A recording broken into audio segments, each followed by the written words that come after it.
एक बहुत बड़ा विद्वान पंडित, लेकिन परिस्थिति से बेजार था। घर में खाने पीने के लिए भी गुजारा नहीं हो पा रहा था और 4 दाने भी खाने के लिए घर में नहीं थे। ऐसी परिस्थिति उसके जीवन में हुई थी। अब परिवार चलाना मुश्किल हुआ था। पत्नी कहती, आप इतने बड़े विद्वान होकर के भी 4 पैसे कमा करके घर लेके नहीं आ सकते, अपना परिवार का लालन पोषण नहीं कर सकते, तो तुम्हारी इस विद्वत्ता का क्या महत्ता?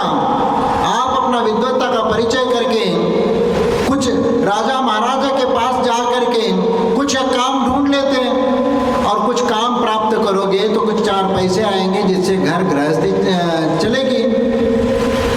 पत्नी की बात सुन करके उस जो विद्वान के मन में विचार आया कि बात तो सही है कि मैं इतना बड़ा विद्वान, प्रकांड विद्वान हूँ और इस विद्वत्ता का परिचय दे करके राजा से कुछ काम धाम कुछ प्राप्त करूँ जिससे हमारी घर परिवार का आजीविका का निर्वाह हो सकेगा।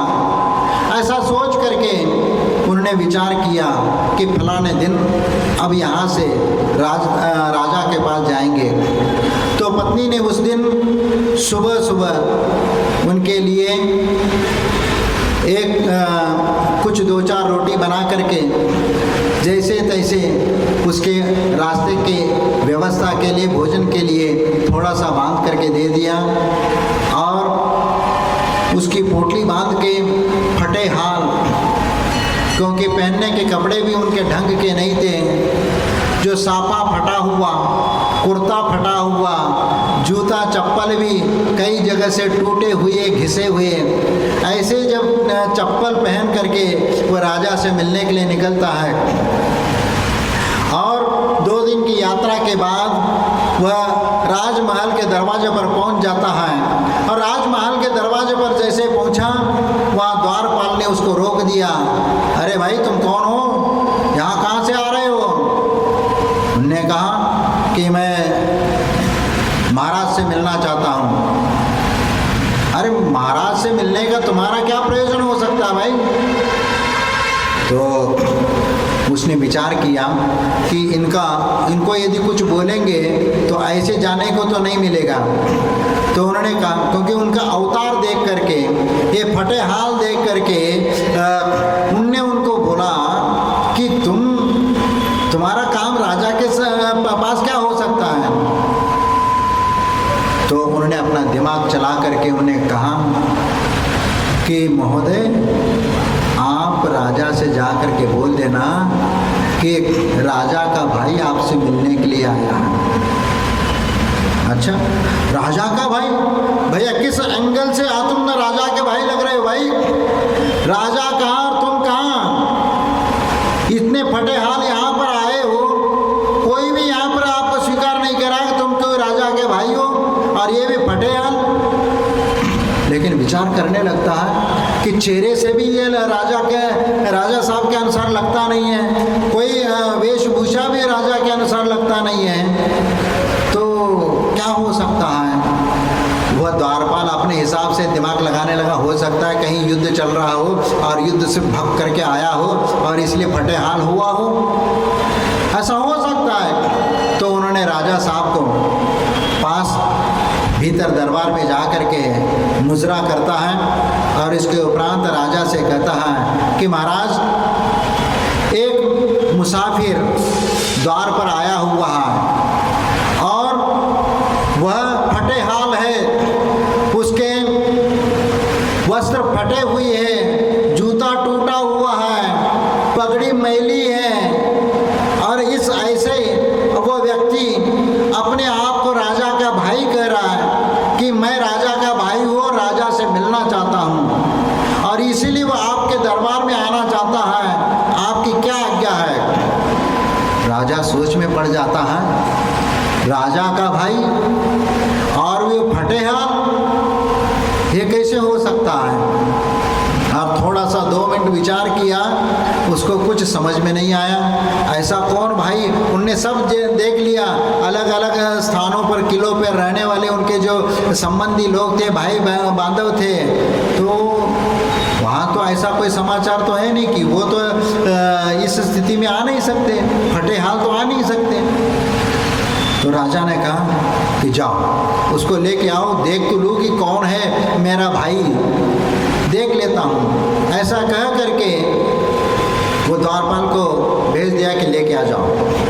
और वो द्वारपाल जा करके उस आगंतुक व्यक्ति को, उस ब्राह्मण को, विद्वान को ले करके वो राज दरबार में आ जाता है। और राज दरबार में जैसे ही आते हैं, वैसे ही राज दरबार में बैठे हुए जितने मंत्रीगण और लोग बैठे हुए थे उसको देख करके हंसने लग गए। अरे ये राजा का भाई, ये राजा का भाई। वह इधर उधर देखता है, सब लोग मजाक उड़ा रहे हैं। तो फिर भी वह शांति के साथ राजा के सामने जा कर के खड़ा होता है।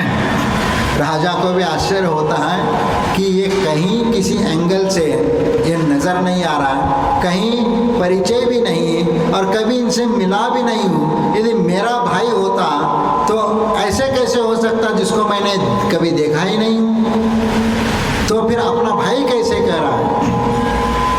राजा के मन में एक विकल्प उत्पन्न हुआ और उस राजा ने वो इस विद्वान से पूछा कि महाशय, पहला ये तो बताओ कि तुम मेरे भाई कैसे हो गए, कहाँ से, किस एंगल से हो गए भाई?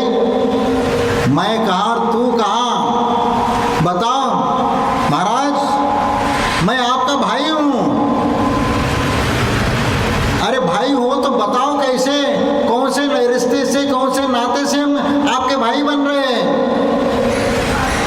तो वह विद्वान कहता है, आपदा मम माता च तव माता च संपदा, आपदा मम माता च तव माता च संपदा, आपद संपत्तो भगिन्यो तेनम तव बांधवा। आपदा मेरी माता है और संपदा तेरी माता है, और आपदा और संपदा दोनों सगी बहनें, मौसेर बहनियों में हो गई, इसीलिए मैं आपका भाई हूँ। और राजा ये प्रश्न सुन करके, उसका उत्तर सुन करके गदगद हो जाता है। अरे वाह, विद्वान तो ऐसा होता है कि जो कहीं से भी रिश्ता निकाल करके राजा के साथ जोड़ लिया और राजा के सम्मान को पात्र हो जाता है।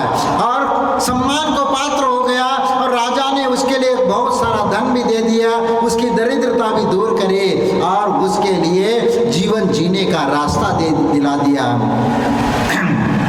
उसको, आगंतुक ब्राह्मण को, उस विद्वान को तो उनके लिए आजीविका का साधन भी जुट गया और दरिद्रता भी दूर हो गई और वह अपने जीवन यापन अच्छे ढंग से यापन करने लगा।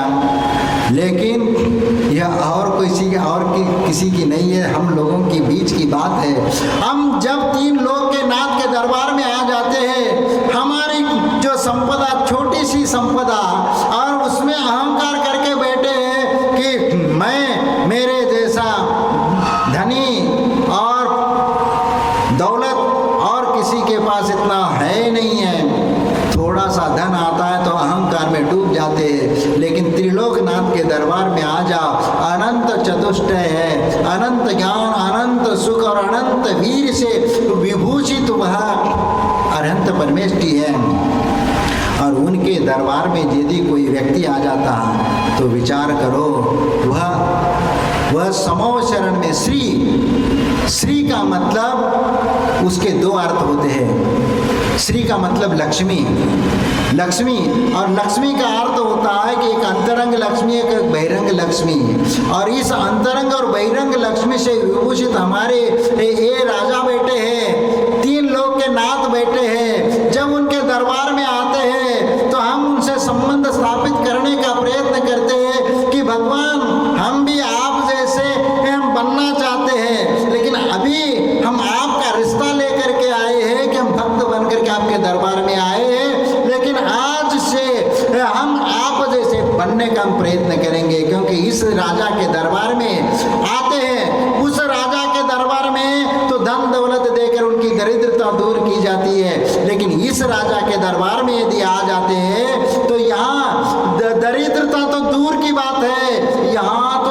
अपने जैसा 3 लोग के नाथ बना करके छोड़ते हैं। ऐसे ये राजा है, ऐसे 3 लोग के नाथ के दरबार में आकर हम भी अपना आत्मा का उद्धार करें तो निश्चित हमारा भी आत्मा का उद्धार होगा।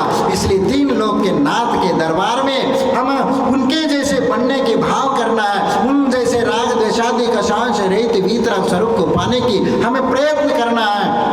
और आप इस सिद्ध चक्र महामंडल विधान में आप लोग आकर के यहाँ पर इस महिमा को मंडित करने का प्रयत्न कर रहे हैं, लेकिन ध्यान रखना कि अपने जीवन में भी अंतरंग कषायों को कम करने का प्रयत्न करेंगे।